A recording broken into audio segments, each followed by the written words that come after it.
go on. So it's kind of layering your work. Make the basic shapes, smooth it out a bit, then go back in, create the details, and that's pretty much the way to a perfect momo face, or any kind of latex paste face for that matter.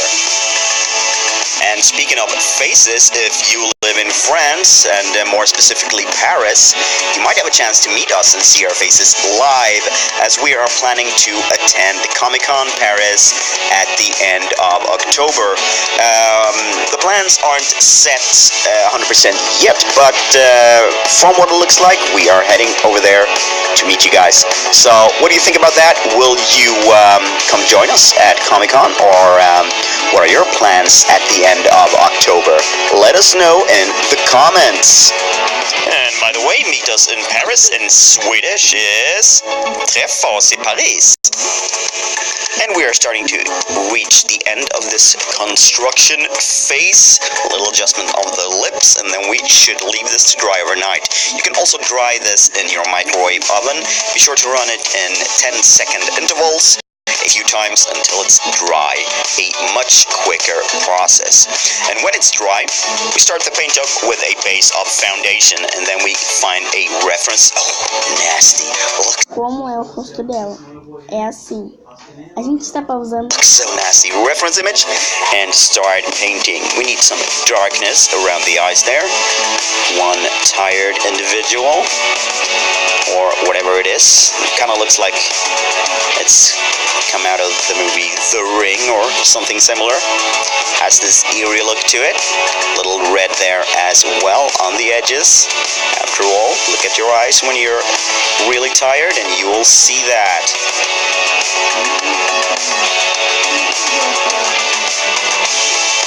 Additional black to deepen the hollowed out areas there. Same goes for the mouth. Of course, these are lips, so a little bit of red there. Mix that in with the foundation as well. And to keep our face from having a totally flat surface kind of color, we flick on the paint here. This is a pinkish hue right under the eyes. We flick that on. Sort of like shading, if you will, of sorts, but yeah, we flick that on to give the skin a much richer dynamic. We pop the eyes back in, go in with a dark brown there, just crease there between the eye and the actual prosthetic piece. Letting that flow upwards a bit on the eyes, smudge it out. Then mix in a little bit of pink to get that unnatural white tone of the polymorph plastic out of there. These eyes have been used, so yeah, they are not crystal clear white. And of course, the pupil, the iris, and the center of the eye is not supposed to be white either. It's just going to be a black, nasty hole going straight into your actual eye. So we take out the eyes again there, paint them on the inside. And then we refine that lip a little bit. Shouldn't say a border, but it's a border of sorts. Just outline the lips there, and again flick on that paint to give it a much richer dynamic. To remove the whole thing, find the edges and make sure you apply rich amounts of baking flour or powder there along the edge, or the latex will stick to itself and your mask will be ruined. Now let's put this thing on. We begin by protecting our little eyebrows there from the skin adhesive to come.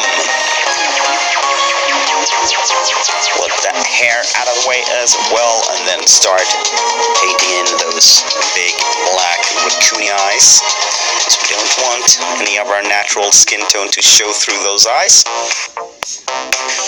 And then as the mask is peeled off, we actually go in and add additional black there in the mouth as well, and of course around our own mouth.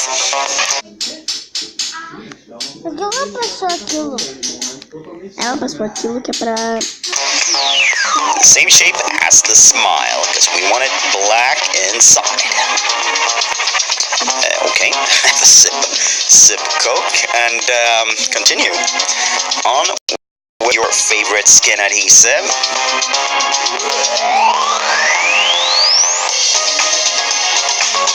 And for extra hold, we apply a little bit into the mask there buttons as well. And we gently put it on. Make sure it fits nicely and snugly. We go around, adding additional skin adhesive to make sure it sits and fits nicely. Doing a little quick fixer upper there. Need a little more punch in the color. Might as well fix that.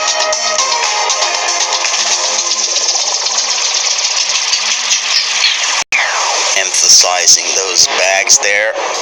Nice. Alright, continuing with foundation to even out the edges there. Letting that color flow up in the hairline. Looking awesome.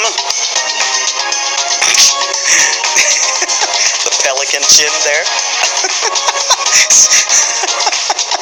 Actually looks like a Simpson character. Anyway, it's time to keep the hair in check for that wig. Looking nice. Yeah, there's the wig. A full black wig. Straight on. We need to thin out the front there a little bit. It's too much hair, so we fold back a little bit. Pin it down. And let the other hair just go straight over it. Cover it up.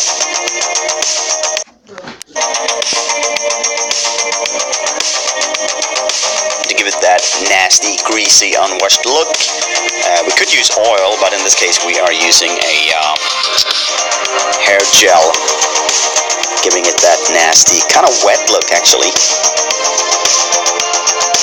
We also go in and add a little bit of lip gloss on those lips to make them nice and shiny, and then we go back in and do a final bit of shading there to add some additional darkness there to a few areas. And after that, you are done. Look at this weld creature. It looks pretty, yeah, it looks, I don't know, it just looks eerie to me. So if you like it, give it a thumbs up. If you love this video, subscribe to our channel. More to come for this Halloween. And as I said before, let us know if you want us in